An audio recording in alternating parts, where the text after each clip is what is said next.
La salle de la Tribune et la salle du musée Condé où le duc d'Aumale présentait ses tableaux de moyenne dimension, et notamment ses chefs-d'œuvre de la peinture. Alors sur les murs de cette salle, il a représenté en fait les différents courants de l'histoire de l'art résumés en 5 murs. Cette salle, dont la forme est très particulière, elle est octogonale, reprend le plan de la tribune des offices, donc la salle principale de la galerie des offices de Florence.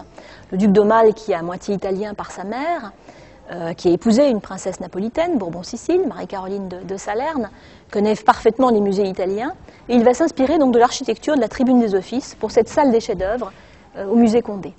Alors sur ces 5 murs, donc, il nous résume toute l'histoire de l'art, en fait, depuis le XVe siècle. Il consacre en effet 2 murs à l'art italien et flamand de la Renaissance, un mur à l'art français et flamand des XVIIe et XVIIIe siècles, où il va entre autres présenter Poussin, Mignard, Champaigne, Watteau, et puis 2 autres murs qui vont être consacrés au courant contemporain. Donc nous sommes au XIXe siècle, bien sûr, au temps du duc d'Aumale, avec le courant néoclassique, le triomphe du dessin sur la couleur, avec le baron Gérard et surtout Ingres.